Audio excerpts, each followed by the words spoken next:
Hello दोस्तों, नमस्कार। मैं आशुतोष।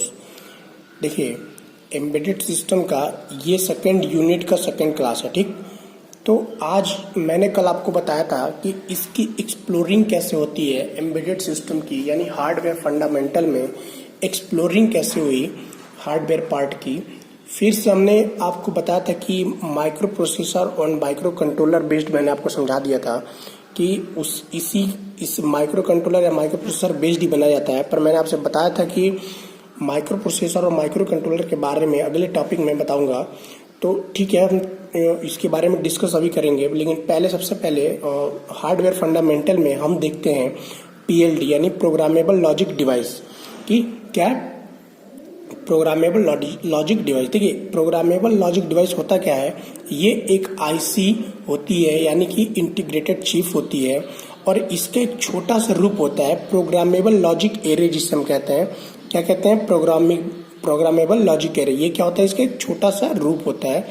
एग्जाम्पल के तौर पे देखिए, जो प्रोग्रामेबल लॉजिक एरे होती है उसमें हम एक एंड एरे होती है और एक आर एरे होता है, और पीएलए में 10 इनपुट होते हैं जो एंड एरे से जुड़े हुए होते हैं। तो प्रत्येक एंड गेट की कितनी इनपुट होती है, 20 होती है। देखिए, जो पीएलए की प्रत्येक इनपुट एक इसका कंप्लीमेंट प्रत्येक एंड गेट से जुड़ा हुआ होता है। इसलिए यदि पीएलए की 10 इनपुट होती है तो प्रत्येक एंड गेट की कितनी इनपुट हो जाएगी, 20 इनपुट होगी। ठीक, यदि इनमें से देखिए, अभी मैं आपको फिगर डायग्राम के साथ बताऊंगा कि कैसे होती हैं। थोड़ा सा पहले इसको समझ लीजिए, सुन लीजिए पहले। तो यदि इनमें से एक भी कनेक्शन अगर टूट जाता है तो इसका अर्थ है कि प्रत्येक एंड गेट कोई भी गुणक पद उत्पन्न कर सकता है यानी प्रोडक्ट टर्म उत्पन्न कर सकता है। देखिए, हम आपको एक डायग्राम दिखा रहे हैं, शो कर रहे हैं। देखिए, ये डायग्राम है। तो इसमें क्या है, ये एंड गेट है, ये हमारा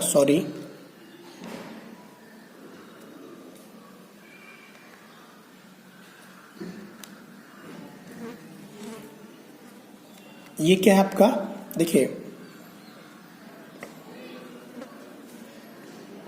ये सब क्या है, इससे कनेक्ट है, जो मैंने अभी आपको समझाया था। ये हमारा और गेट है टोटल, ये हमारी एंड गेट है। तो मैंने क्या बताया था, पीएलए में एक एंड गेट एंड एरे होती है और एक और एरे होती है। ठीक,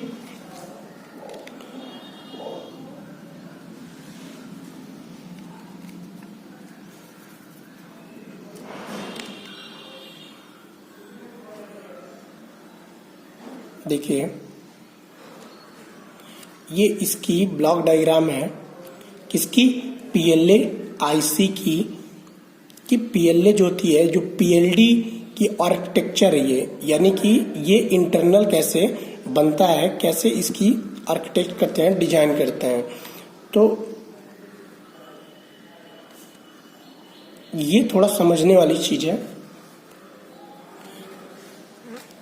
यदि कोई भी प्रोडक्ट यानी कोई भी टर्म अगर ये उत्पन्न करेगी तो प्रत्येक और गेट एंड गेट आउटपुट का कोई भी योग उत्पन्न कर सकता है। यानी कि और गेट और एंड गेट का कोई भी टर्म क्या कर सकता है, प्रोडक्ट टर्म उत्पन्न कर सकता है। तो पीएलडी की तरह ही एक दूसरी डिवाइस पाल होती है, उसको हम कहते हैं प्रोग्रामेबल लॉजिक एरे। ठीक, उसको क्या कहते हैं, पीएलडी की तरह ही क्या होती है, एक पीएलए होती है, जो मैंने आपको बताया था, वही प्रोग्रामेबल लॉजिक एरे, जो कि और एरे की प्रोग्रामेबिलिटी को रिमूव करता है। जो पीएलए होती है क्या करती है, और एरे की, जो मैंने बताया था, देखिए ये और एरे है जिसकी प्रोग्रामेबिलिटी को रिमूव करता है, साइज को भी कम करता है। ये क्या करता है, साइज को भी कम करता है। फिर हम देखते हैं पीएलए और पाल्स को ही प्रायः सामान्यतः पीएलडी कहा जाता है। देखिए, जो पीएलए होती है आप उसको हम पाल्स कहते हैं, यानी प्रोग्रामेबल लॉजिक एरे भी कह सकते हैं। ये इसको हम पीएलडी कहते हैं। इसे हम एसपीएलडी यानी सिंपल प्रोग्रामेबल लॉजिक डिवाइस भी कह सकते हैं। क्या कह सकते हैं? इसको हम पीएलए को पाल्स भी कह सकते हैं, एसपीएलडी भी कह सकते हैं। देखिए, एसपीएलडी का फुल फॉर्म होता है कि सिंपल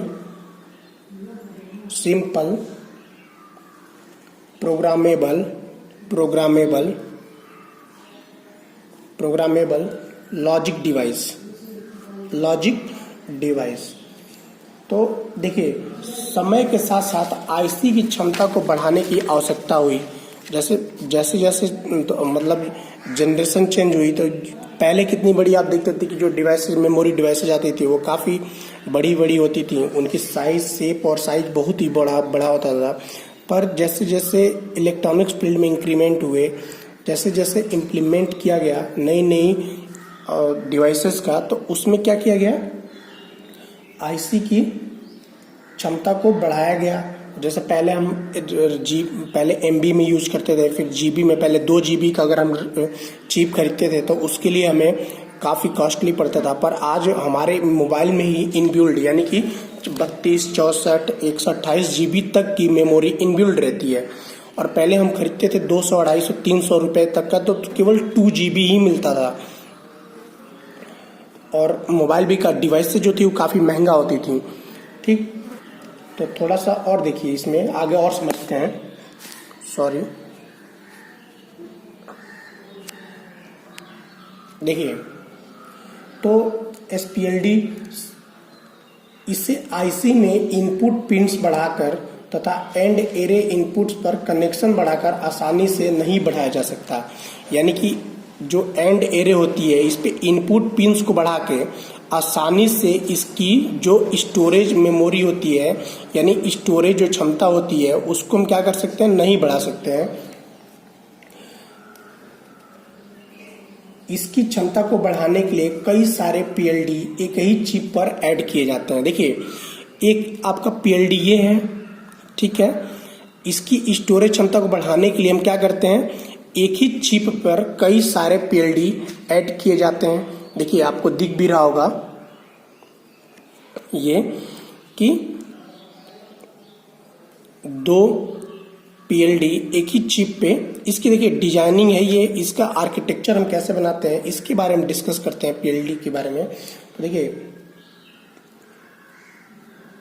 और इनके बीच उचित प्रोग्रामिंग के द्वारा कनेक्शन स्थापित किए जाते हैं। तो जो इनके बीच में जो देखिए, ये उचित प्रोग्रामिंग के द्वारा, यानी कि देखिए, एक इसकी जो सिंबल्स होती है, आप इससे आप समझ सकते हैं। देखिए, एक उचित प्रोग्रामिंग होती है जिसके द्वारा इसके बीच में संबंध स्थापित की जाती है। आप यहाँ पे देख सकते हैं जो ये बना हुआ है। सॉरी, थोड़ी सी फिगर सही नहीं है, लेकिन मैं आपको बना के दिखाता हूँ कि क्या होगी। 1 मिनट आप इसे देखिए, ठीक है। ये हमारी चिप है, ये हमारी इनपुट डिवाइसेज हैं, ये और गेट से ऐड हैं, ठीक है।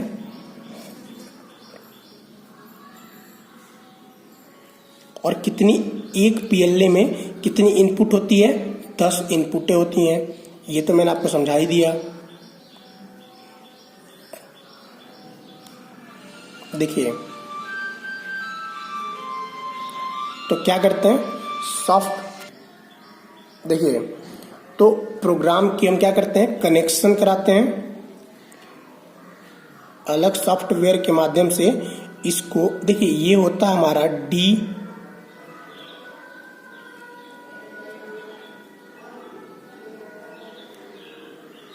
ये हमारी एंड गेट है,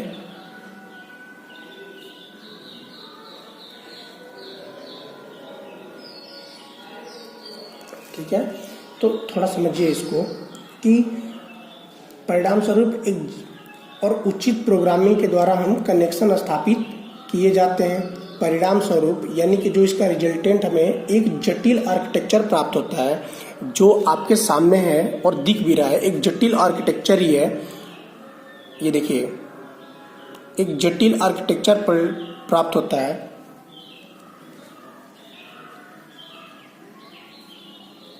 जिससे सीपीएलडी यानी कि कॉम्प्लेक्स प्रोग्रामेबल लॉजिक डिवाइस कहते हैं।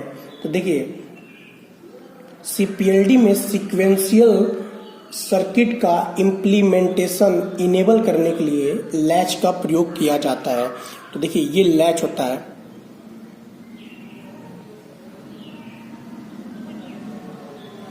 लैच का प्रयोग किया जाता है।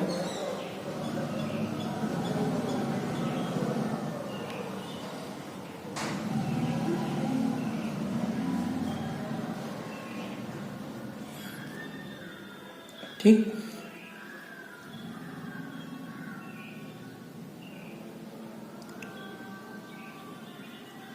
लैच का प्रयोग किया जाता है। जो हम चित्र में सीपीएलडी का एक सैंपल आर्किटेक्चर दर्शाया गया है। एक क्या है, ये सैंपल दिखाया गया है इस फिगर में, किसका, सीपीएलडी का एक आर्किटेक्चर दिखाया गया है। इसमें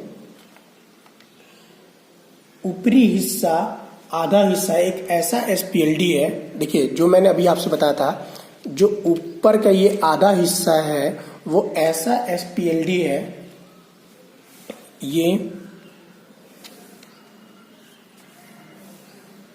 ये ऐसा एसपीएलडी है जो किसी चिप के इनपुट सिग्नल और आउटपुट सिग्नल दोनों के किसी भी फंक्शंस को इम्प्लीमेंट कर सकता है। कि देखिए ऊपरी हिस्सा जो दिखाया गया क्या कर सकता है, ये किसी भी चिप के फंक्शंस को क्या कर सकता है, इम्प्लीमेंट कर सकता है। किसको, इनपुट सिग्नल और आउटपुट सिग्नल को, दोनों में से किसी को इम्प्लीमेंट कर सकता है। चित्र का निचला हिस्सा एक दूसरे सीपीएलडी, देखिए ये चित्र का एक निचला हिस्सा है, ठीक है। इसमें मैंने बताया था आपसे 2 सीपीएलडी लगे हुए हैं।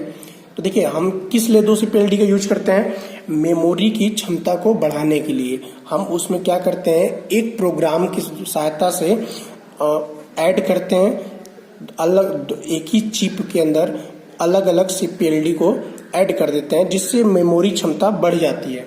तो देखिए सीपीएलडी की तरह ही निचला हिस्सा भी सीपीएलडी के तरह ही कार्य करता है। जो निचला हिस्सा आपका देख रहे हैं ये क्या करता है, सीपीएलडी के तरह ही कार्य करता है जैसा कि ये करता है। तो सीपीएलडी में लेफ्ट एरे जो कि वर्टिकल लाइंस का बना होता है, देखिए लेफ्ट एरे, ये वर्टिकल लाइन जो होती है ना, लाइंस की बनी होती है, सभी को इस तरह प्रोग्राम किया जाता है कि प्रत्येक हॉरिजॉन्टल लाइंस के साथ कनेक्शन हो। देखिए जो ये वर्टिकल लाइन है इसको ऐसा प्रोग्राम करते हैं, ऐसा मतलब डिजाइन करते हैं उसमें आर्किटेक्चर में कि इसके हॉरिजॉन्टल लाइन के साथ ये जुड़ा हुआ हो। तो देखिए ये सब जुड़े हुए हैं हॉरिजॉन्टल लाइन के साथ, और इसीलिए इसकी डिजाइनिंग इस तरह आपको दिख रही होगी। फिर हम देखते हैं कि हॉरिजॉन्टल के साथ स्थापित हो सके। इस प्रकार भी किसी भी सिग्नल को ट्रू या इम्प्लीमेंट वैल्यू किसी भी गेट पर भेजी जा सकती है, यानी कि इससे हम इसकी जो एक्चुअल वैल्यू है यानी ट्रू वैल्यू है, हम उसको किसी भी गेट पे आसानी से भेज सकते हैं। किसके थ्रू, जो इसकी वर्टिकल लाइन और हॉरिजॉन्टल लाइन एक दूसरे से ऐड होती हैं, कि ये ऐसा डिजाइन किया जाता है कि इसकी कनेक्शन कहीं ना कहीं इससे होती है। ठीक, प्रत्येक एसपीएलडी की आउटपुट एक इनपुट या आउटपुट सेल पर भेजी जाती है। इनपुट आउटपुट देखिए ये क्या है, एक सेल है, जो ये आपकी डिजाइनिंग दिख रही होगी एक सेल की डिजाइनिंग है। तो इसको समझिए पहले थोड़ा सा। तो इस प्रकार प्रोग्राम किया जा सकता है कि यदि किसी लैच या अनलैच ट्रू या कंप्लीमेंट आउटपुट को एक्सटर्नल आउटपुट का फेस करता है, जब एसपीएलडी से ज़्यादा कॉम्प्लेक्स सर्किट इम्प्लीमेंट किए जाते हैं, यानी कि जब हम एसपीएलडी को मैंने क्या बताया था, सिंपल प्रोग्रामेबल लॉजिक डिवाइस से ज़्यादा कॉम्प्लेक्स सर्किट इम्प्लीमेंट किए जाते हैं, यानी कि बनाया जाता है, बट उसकी जो डिजाइनिंग होती है यदि उसमें कुछ इम्प्लीमेंट किया जाएगा तो सीपीएलडी स्केलिंग एवं साइज की समस्या का सामना करता पड़ता है। और सीपीएलडी क्या होता है, कॉम्प्लेक्स प्रोग्रामेबल लॉजिक डिवाइस, ठीक है। तो जैसा कि हम चित्र में देखते हैं, ये जो चित्र बना हुआ है, इनपुट तथा दो आउटपुट हैं। देखिए ये हमारे इनपुट हैं और इसके दो आउटपुट हैं, एक ये आउटपुट है, एक आपका ये आउटपुट है, ठीक है। तो प्रोग्रामेबल एरे में 6 सिग्नल होंगे। कितने सिग्नल होंगे प्रोग्रामेबल एरे में? 6 सिग्नल होंगे। Programmable 6 signal programmable array complement के होंगे। इस प्रकार 12 इनपुट नॉन्ड गेट की आवश्यकता पड़ती है, यानी कि कितने 12 इनपुट नॉन्ड गेट की आवश्यकता पड़ती है। फिर हम देखते हैं कि यानी कि 12 प्लस 8 यानी कि 6 यानी 18 और 18 plus 18 equal to 36 input and gate की आवश्यकता पड़ती है। देखिए इसका क्या मतलब है, मैं थोड़ा सा आपको बताता हूँ। देखिए जो 6 इनपुट जो प्रोग्रामेबल जो होती हैं, इसमें क्या होता है गेट में, इसमें नैंड गेट की अगर 12 नैंड इनपुट नैंड गेट की आवश्यकता पड़ेगी, तो मान लेते हैं हम कि 12 इनपुट तथा 6 आउटपुट होंगे इसके, ठीक। इसका अर्थ ये हो जाएगा कि 12 प्लस 6 यानी कि 18 इनपुट एंड गेट की प्लस 18 प्लस 18 यानी 36 इनपुट एंड गेट की आवश्यकता पड़ेगी, ठीक है। और इस प्रकार का आर्किटेक्चर अच्छी प्रकार से स्केल्ड नहीं किया जा सकता है। देखिए जो CPLD का ये जो आर्किटेक्चर बनाया गया है, इस प्रकार का जो आर्किटेक्चर होता है वो सही से स्केल्ड मतलब बनाया नहीं जा सकता, मतलब इसको सही से हम डिजाइनिंग नहीं कर सकते हैं। इस समस्या का समाधान करने के लिए एक नई डिवाइस को बनाया गया जो कि प्रकृति से ज़्यादा मॉड्यूलर है। इसमें प्रत्येक गेट के साथ प्रत्येक इनपुट सिग्नल को कनेक्ट करने की आवश्यकता नहीं पड़ती है। इसमें क्या करता है, प्रत्येक सिग्नल को प्रत्येक इनपुट सिग्नल से कनेक्ट करने की आवश्यकता नहीं पड़ती है, प्रत्येक गेट को, ठीक है। इसमें क्या होता है, एक ही गेट हम बना देते हैं और उसमें सबको ऐड कर देते हैं। यह डिवाइस अधिक फ्लेक्सिबल अप्रोच का प्रयोग करता है। इसे इनपुट तथा आउटपुट का एक सबसेट होता है जो कि प्रत्येक SPLD के लिए होता है। देखिए एक सबसेट होगा और जो प्रत्येक SPLD के लिए होगा। इस प्रकार ज़्यादा फ्लेक्सिबल, ज़्यादा स्केलेबल डिजाइन तैयार किया जा गया। इस आर्किटेक्चर को PDGA कहा जाता है। एक PFGA कहा जाता है। एक PFGA का मतलब होता है field programmable gate array. FGA का क्या मतलब होता है, FPGA